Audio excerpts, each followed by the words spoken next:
Bree. And I'm Jean. And welcome back to No Screen Time, Steam Time. Today we're going to draw tessellations. So we are going to be exploring art, which, stay with us, It's the A in STEAM. We are going to discover how to create a pattern of repeating shapes with no gaps or overlapping. And experience a new form of art using math. So be on the lookout for the following STEAM vocabulary, which are Pattern, which is a regular repeated way in which something is done. geometry, A branch of math that deals with lines, angles, points, surfaces, and solids. and reflection. An image produced or by or as if by a mirror. All right.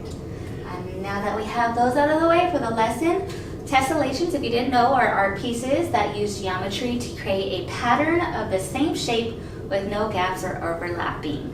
It dates back to the 4000 BC and can be found in famous buildings such as the Alhambra Palace. It was often used in tiling, so that because there is no gaps or overlapping, they make really pretty patterns with it. Sure. And tessellations are great because they encourage problem solving as well as abstract and critical thinking skills. All right. So the supplies you will need for today's activity are paper, a ruler is optional, pencil or pen, scissors, tape, colored pencils. You could also use markers or crayons, whatever you have handy. Awesome. All right. All right, let's get started. Sounds good.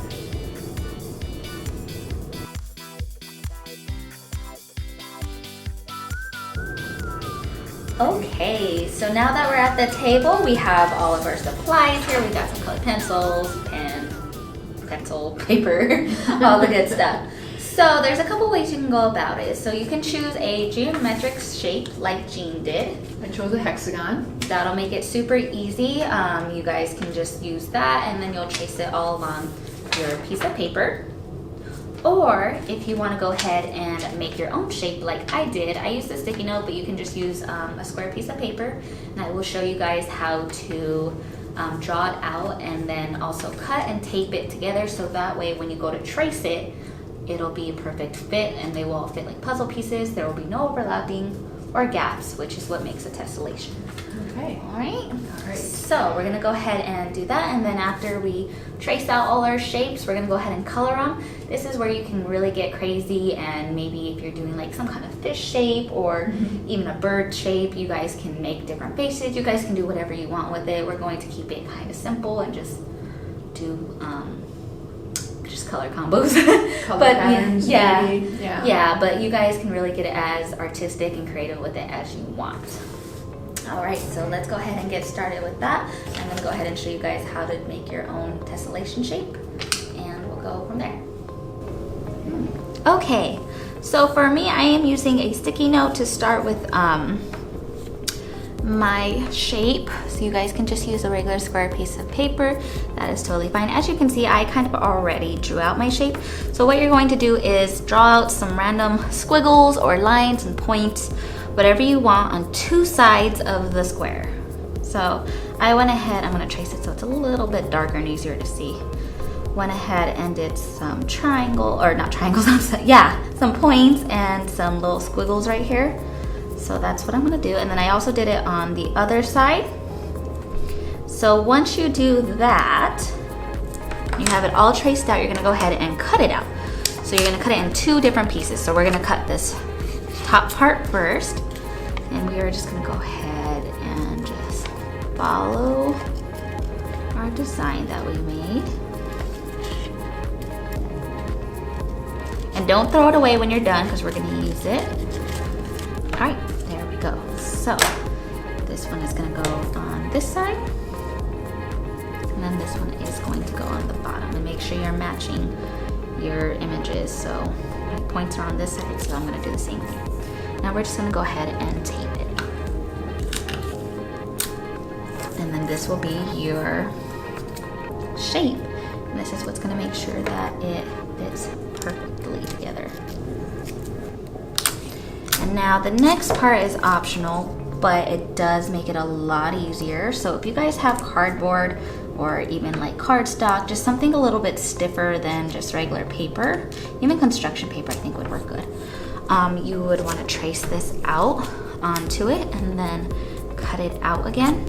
And that will make it easier for when you go to trace it on your actual paper. So I actually did that, and I have mine here. So this is just on cardstock, so as you can see, same shape. And then this is just gonna make it easier for when I start tracing out my shapes, okay? And then I'm just gonna go ahead and start tracing it. But you guys can decide however you guys wanna do yours. You guys can make it just go straight across. You can do only part of the page, the whole page. I'm gonna do the whole page, but you're just gonna keep tracing like that. And now, as you can see, it fits right into the one that I just traced because we taped the other side like that.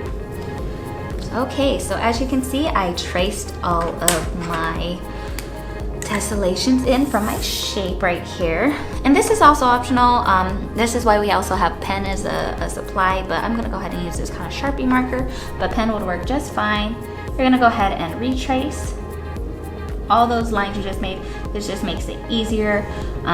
Okay, so I just finished tracing it out on black, so now I can see all the lines really well. I'm gonna go ahead and use these 3 colors. I got blue, green, and yellow, and I'm just gonna go ahead and start coloring it. So I'm gonna do blue here, green, and then just try to make sure that they don't overlap in color or anything like that. So, all right, and I am just finishing up. I'm just making sure everything's all colored in good, but this is my finished product. You can see I just went blue, green, yellow. So I just followed that pattern all the way through, and now it's all colored in, and it's done. Okay, so to draw my tessellation, I cut out my hexagon shape, as you can see, and I am going to go ahead and start tracing up here in the corner. Again, just like Bree did, I'm going to trace mine in pencil first, and mine's smaller, so it's going to take a little bit longer, but we'll get started here, and so you can see how to get it started. Just line up the next one, and I'm lining the point to the top of the paper, lining the shape right next to the first one, and go ahead and trace. So there'll be several rows, and the pattern in mine will be developed more through the colors that I am putting onto the tessellation art piece. Oops. And then down here, you see you'll match up that angle right there, and then go down these sides. This shape will develop kind of a honeycomb effect. Now you can see the piece that it's all drawn out. Took a little bit of time to make these, I'll put all these shapes in. You can adjust the size. You can freeform your drawing just like Bree did, or you can be creative as you want. So I am going to start coloring in, and once I'm done with this brown row, I am going to bring back the lighter color that I began with, and then you'll see the repeating.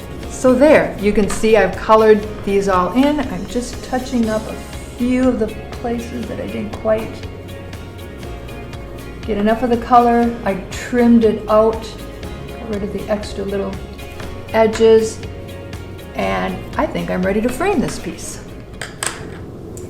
Okay, so that was fun. As you can see, we have our completed tessellations. This is the one I used. Turned out really nice. It looks Thank you. good. Thank you. With the original shape, and then here's Jean using the geometric shape, her hexagon, which I think came out really pretty. Looks kind of reminds me of honeycomb. Right, so this is one color pattern that I used, you can see, and then just by changing up the pattern, I've got another one that I started, and it gives it a whole different look. I just changed the way I colored in the spaces.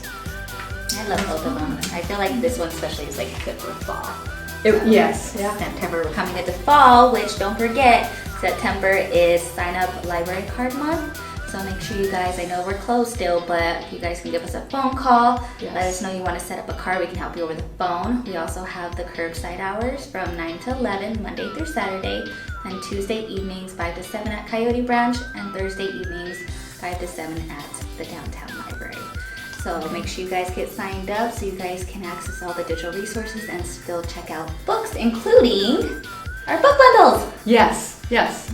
All you have to do is go online and you can order a book bundle of a genre of your choice.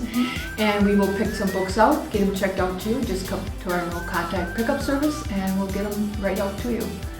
Yeah, Okay. so excited for that. So hope you guys take advantage of those services and make sure you get a new library card. Yes. All right, and we'll see you guys next time. Okay. Bye. Don't forget to send us your Oh, pictures. yeah. Share them with us on Facebook. Just tag us. We'd love to see them. All right. Bye. Bye.